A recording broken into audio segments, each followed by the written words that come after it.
Pede ouvido de hoje para falar em guerra. Este era um assunto que a humanidade não devia falar. A humanidade não deveria estar em guerra. A humanidade deveria estar sempre construindo a paz, não é verdade? Esse seria o lema, essa seria a ótica, a visão de um mundo humano, um mundo que fosse fraterno. Mas o que está acontecendo no Oriente Médio, o que é que está acontecendo no planeta, nós quase que diríamos, será que já começou a Terceira Guerra?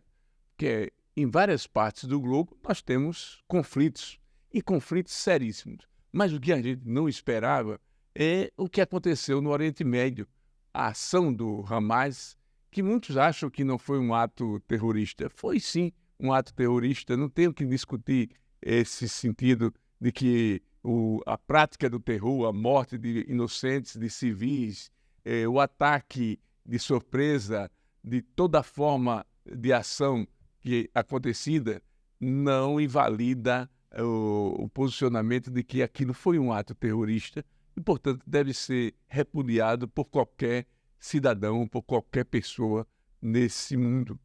Não tem outra forma de se comentar, não é? Essa é a linha mais real, concreta, de que se deve se comportar quem não aceita a companhia de quem, de forma mais vil, né, mais violenta, atira na cabeça de um inocente, corta a cabeça de um inocente, esquarteja, não é?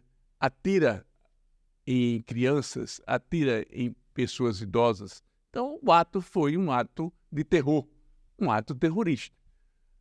Isto significa dizer que nós condenamos o povo palestino à pecha de terrorista ou o povo israelense diante dessa reação descomunal do governo, do Estado de Israel diante da faixa de Gaza? Não.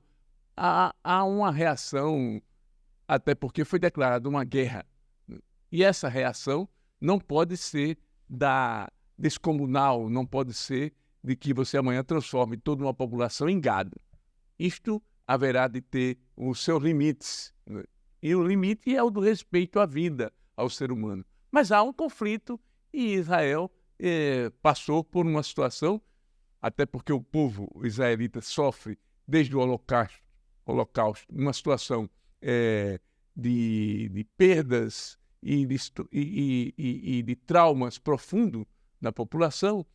Fato da ação do Hamas trouxe à ordem do dia toda uma situação que deixa o povo judeu no conflito da defesa e da ação do próprio governo israelense, que é desastrosa. O governo não teve capacidade e competência de identificar de antemão aquelas ações, até porque o serviço secreto de Israel é um serviço secreto conhecido no mundo todo pela sua competência, pela sua capacidade de ação, que tem evitado e tem previsto ações antecipadas naquele território, e de repente falhou, mas falhou de forma absurda, porque uma ação de milhares de foguetes, de invasão no território, nos kibbutz,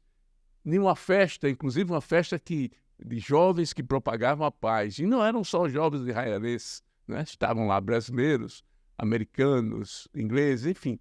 E a gente do mundo todo. E, de repente, aquela comunidade que estava ali festejando, imaginava um dia de paz, de música, de congraçamento. De repente, tem pela sua frente um ato daquele que deixou o mundo estarrecido, né? Então, hoje você vê a ação de diversos governos, e nisso a gente até aqui enfatiza a participação do governo brasileiro, do governo Lula, no sentido de repatriar os brasileiros num momento muito difícil. Ainda existe problema na faixa de Gaza, de transferência de alguns brasileiros, mas a ação do governo brasileiro mostrou a competência e o tamanho do Brasil diante do mundo. Isso foi uma ação importante na defesa de brasileiros que estavam lá na região ou que estavam por outros motivos, como turistas ou como trabalhando, enfim, jogadores, desportistas, né? Então, essa realidade e essa ação pronta da, do setor de relações exteriores do Brasil, do próprio governo em si como um todo, foi uma demonstração de preocupação com brasileiros que estão lá fora, de pessoas que precisavam naquele momento de um apoio. Então, o governo brasileiro, pelos inúmeros voos realizados e ter colocado isso prontamente para os brasileiros que estavam lá em Israel, foi uma demonstração de competência política, de responsabilidade e compromisso com o nosso povo. Isso é importante enfatizar. Em que pese que nós vivemos um clima tal, de tanta polarização política, que essas questões passam a ser incluídas na pauta como se fosse uma demonstração de grupos que venceram as eleições e dos que perderam as eleições. Isso é de uma estreiteza política absurda.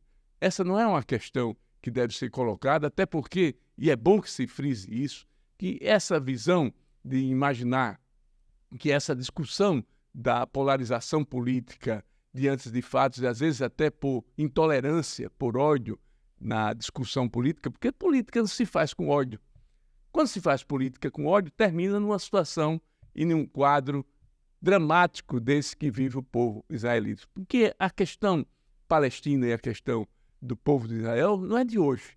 É uma questão que vem passando ao longo das décadas, passamos de um século para o outro e parece que não tem fim.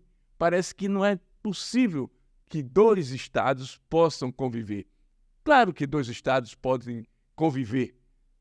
A busca da paz, ela é necessária, ela é premente para todos nós.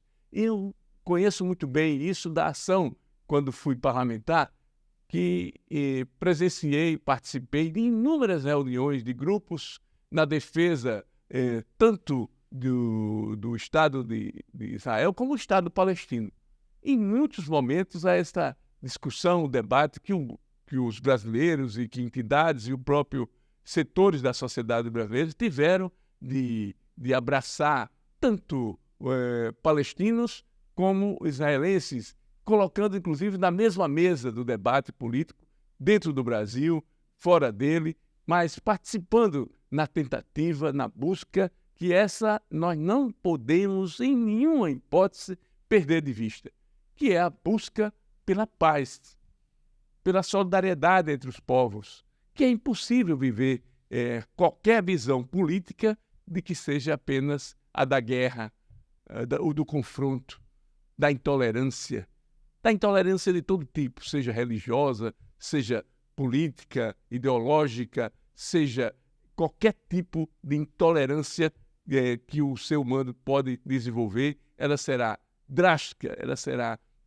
terrível para a convivência dos povos. Então, essa questão lá atrás, nos anos 70, nos anos 80, nós tivemos sempre a presença de delegações de ambos os setores envolvidos com essa questão para discutir um caminho, o caminho da paz.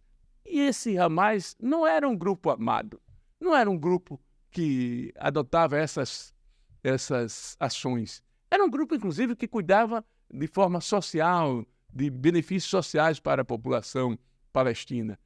Não vivia, não pegava em armas, mas, de repente, a confrontação política, a forma radical de atuação política na sociedade fez com que esse confronto com grupos, outros políticos que defendiam uma discussão maior, uma discussão pela paz do povo palestino, comandada inclusive por Arafat, né, terminou sendo suplantado por um grupo que se armou, que teve inclusive apoio externo de outros países que desejam literalmente essa narrativa do confronto para que outros interesses prevaleçam no Oriente Médio. Isto é lamentável que nós estamos vivendo. E é preciso, sobretudo, os brasileiros que têm compromisso pela paz, que têm compromisso com políticas que sejam estruturantes do ponto de vista de romper esse nível de intolerância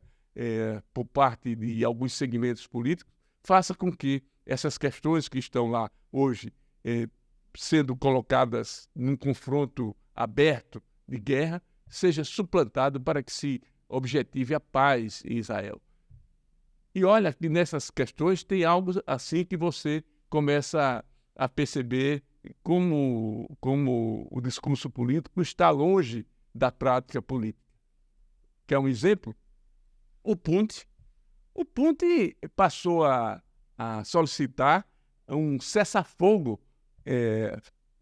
no Oriente Médio entre as duas posições, entre palestinos e israelenses. O Putin pedindo para cessar-fogo. Imagina, quer dizer, ou está fora de órbita ou não imaginou que há pouco tempo, e nós ainda estamos vivendo, a invasão que o Putin liderou para com o povo da Ucrânia. A Rússia invadiu a Ucrânia e matou centenas, milhares de pessoas e ainda está matando numa guerra incessante e irresponsável por território e por outros objetivos políticos no mundo. O Putin pedindo para cessar fogo é quase que uma piada hoje o que nós estamos presenciando. Então, o Putin é a pessoa menos indicada para pedir que cesse fogo no Oriente Médio. Claro que cessar fogo está correto, tem que pedir. Mas ele devia, para ser leal ao seu discurso, à sua prática, ele devia começar cessando fogo na Ucrânia e sentando com os ucranianos para encontrar uma saída e uma construção de paz no mundo, porque guerra é guerra, seja qual o lugar, qual a região, ou praticada por qualquer outro país. E o que a Rússia fez foi outro absurdo de invadir uma nação, invadir um país que teve o seu território usurpado pelos tanques russos e pela matança e destruição de diversas cidades na região da Ucrânia. Então, voltando para essa questão de Israel, quem observa e quem conhece de perto toda a Cisjordânia, toda aquela região sul do país, a própria ação do Hezbollah, a preocupação de várias frentes de luta possa ser desencadeada agora, e essa carnificina e essa guerra, porque já foram mais de 4.000 pessoas entre israelenses e palestinos e moradores, sobretudo da faixa de Gaza, que estão sendo massacrados.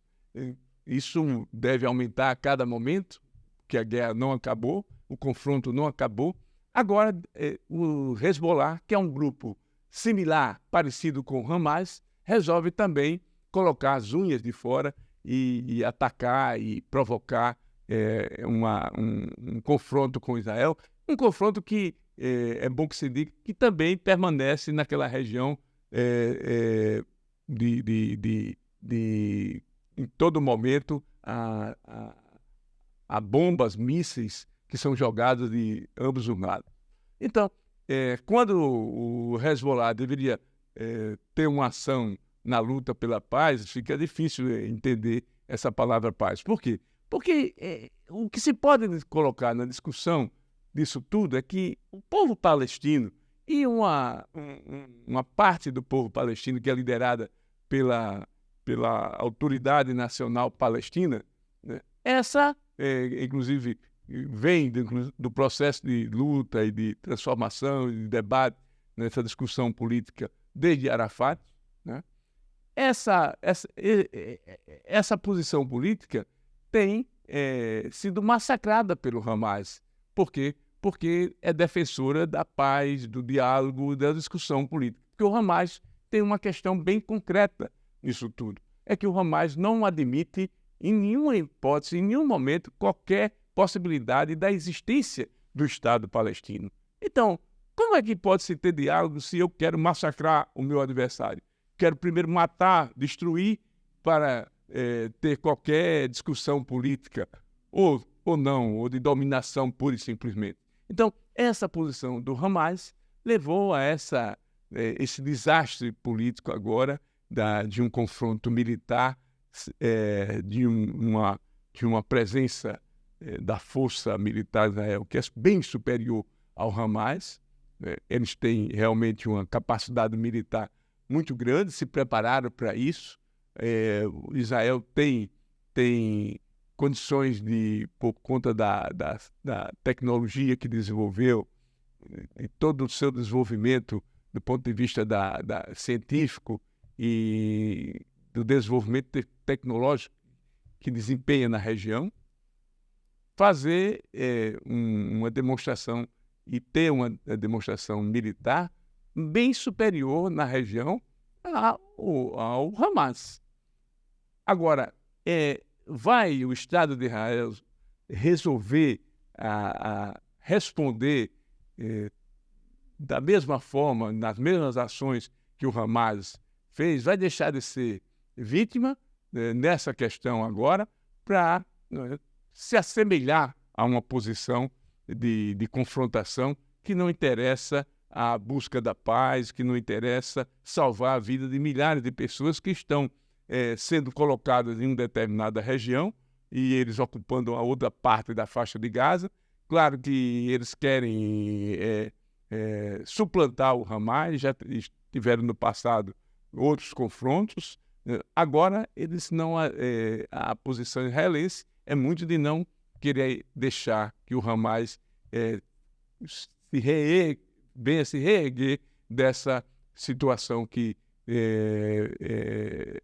militar que agora se confronta com Israel diante do ato terrorista adotado nas últimas semanas. Então, essa situação ela está aí colocada para o mundo, a própria ONU, os países, né? E os Estados Unidos precisa ter um esforço também nessa questão. É claro que os Estados Unidos é o principal aliado de Israel em todos os momentos, tem feito isso, mas os Estados Unidos têm uma responsabilidade muito grande, porque em qualquer momento e até porque a Guerra Fria acabou, né?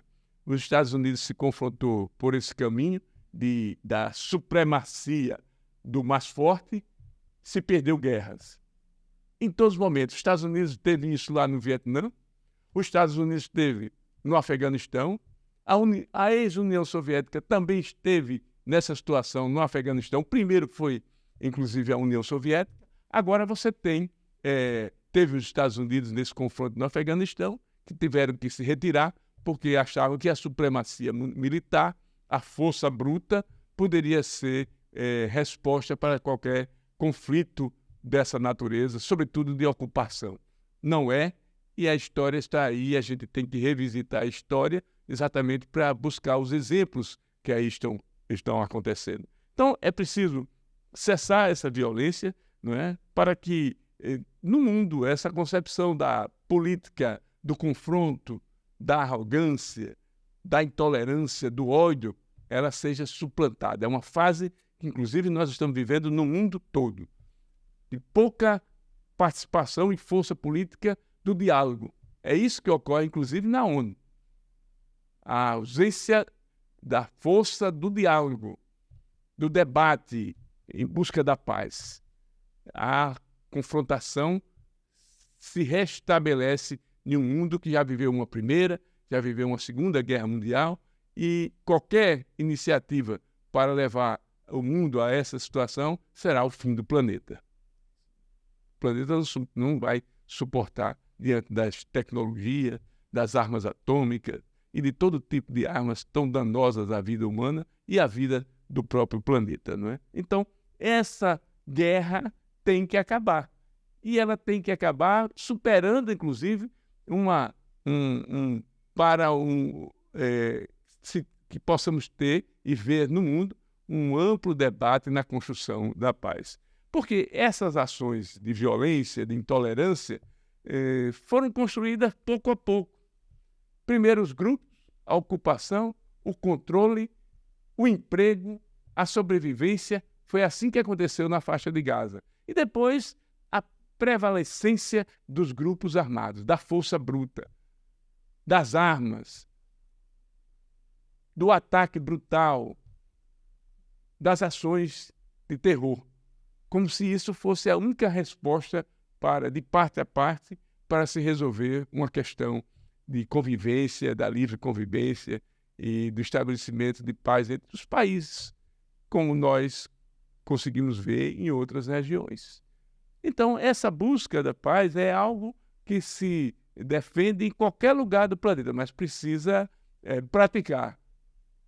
Pois aí a citação do Putin nessa questão. Não adianta verbalizar o cessar-fogo se ele não faz isso na prática quando invadiu a Ucrânia, não é? Então ele não é o exemplo para essa discussão, para esse debate. A Rússia está nessa questão sem nenhuma possibilidade e força moral para discutir qualquer questão sobre a paz, não é?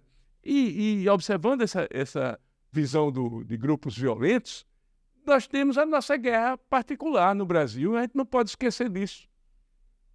Não podemos esquecer. Há pouco tempo nós perdemos 3 médicos, inocentemente saíram do hotel, foram para um quiosque na esquina da avenida onde estavam hospedados. E o que é que aconteceu? Né? Foram brutalmente assassinados, trocados na guerra particular de ações de grupos envolvidos com drogas, com tráfico e de milicianos, que terminam se envolvendo nas comunidades, do gás, da internet, de todas as ações, de cobrar segurança dos comerciantes, passam a ser um Estado paralelo. E foi o que aconteceu. Né? Logo depois da morte absurda dos médicos, as informações que correm até agora é que eles assassinaram esses assassinos dos médicos e telefonaram para o Estado vigente, não é? A Secretaria de Segurança, o governo, o Estado do Rio de Janeiro, o Estado estabelecido, para dizer que estava tudo certo, que já tinha vingado a morte e que aquilo estava superado. Como se o assassinato, a pena de morte, fosse a regra do Estado vigente. Não se pratica com esse Estado paralelo que vivemos no Rio.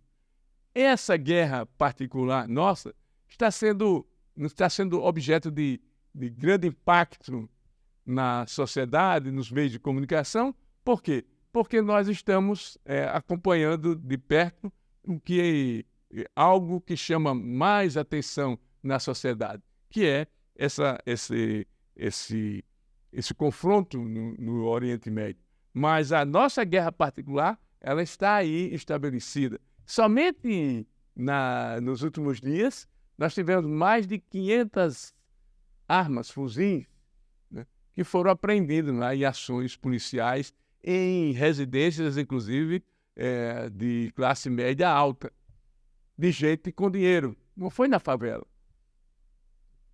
Isso prova que esse crime organizado, que esse poder paralelo ao Estado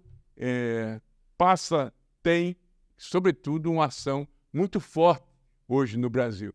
E há situações em que se sabe que de interferência, inclusive, nas instituições de Estado, que é muito grave. Então, de repente, os exemplos de violência pelo mundo, é preciso que o Estado brasileiro, que a sociedade brasileira, que a nossa democracia cada vez mais se fortaleça para que isso seja bastante esclarecido e que a gente não permita que nessa guerra de poderes, de intolerância política, de forças políticas que querem suplantar, eles não querem discutir, debater os espaços políticos, querem suplantar, querem liquidar o adversário. E isso não existe numa democracia. Então, a grande preocupação hoje na sociedade é verificar, hoje brasileira, que esse quadro de intolerância, essa forma de puxar as ações para o campo da violência e do confronto, isso pode gerar situações de prejuízos incalculáveis para a sociedade, né? Então, o Estado paralelo brasileiro, ele está aí e é preciso, sobretudo agora que no próximo ano teremos eleições, que o poder local, que as instituições, que a sociedade nos municípios brasileiros percebam essas questões, que escolham representantes comprometidos com a paz, não com milicianos, não com traficantes, não com esse poder paralelo que já existe nas cidades brasileiras. Então esse é o grande desafio que precisa ser acordado e precisa ser despertado também para todos na sociedade, porque às vezes se lava as mãos, se fica indiferentes a essa situação e as coisas estão acontecendo aí.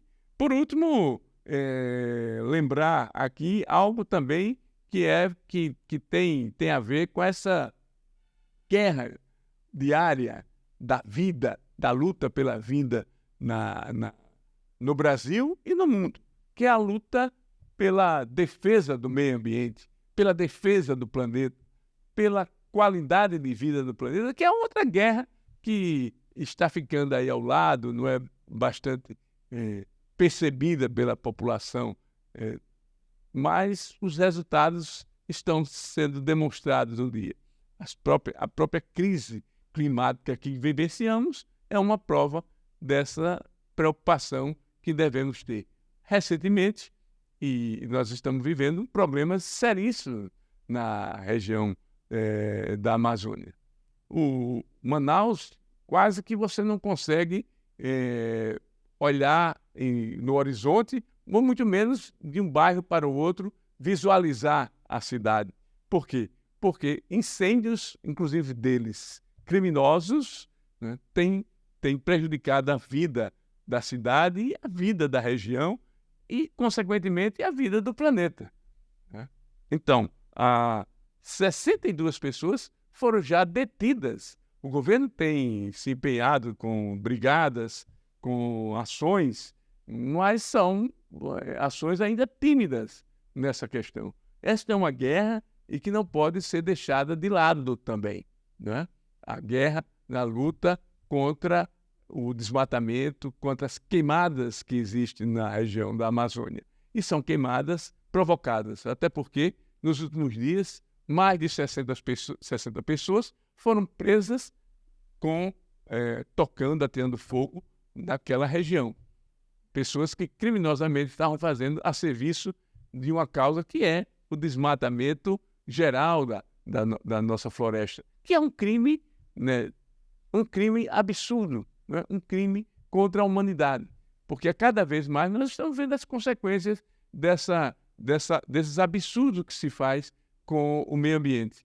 Um caso maior do que está passando os rios da Amazônia. A situação que passa os rios da Amazônia nesse momento, não é? De seca, de problemas, inclusive, para animais maiores, como boto cor-de-rosa. Enfim, são problemas de transporte, são problemas de falta de perspectiva, escolas que estão fechando na região porque não tem como deslocar. Vocês sabem que na Amazônia as principais vias são vias de utilização aquática, são os rios que ajudam nesse transporte, nessa locomoção. São importantíssimos para as populações ribeirinhas, para as cidades ribeirinhas. E muitas escolas estão paralisando as suas aulas antes do término do período escolar, exatamente porque os professores, porque ninguém pode se deslocar até a região. Isso significa também um prejuízo para as crianças, um prejuízo para a juventude, um prejuízo para o país, porque são pessoas que ficam fora de faixa, que vão ter dificuldade de acesso a uma escola de qualidade, a melhorar a sua condição de vida. E ninguém muda a sua condição de vida se não for pelo conhecimento, se não for pela educação. Esse é o grande desafio do Brasil, das várias guerras, dos vários problemas que envolvem a necessidade da construção da paz, do equilíbrio do planeta. É isso que nós colocamos hoje no nosso pé de ouvido, aquela nossa sala de diálogo. Muito bem, vamos em frente.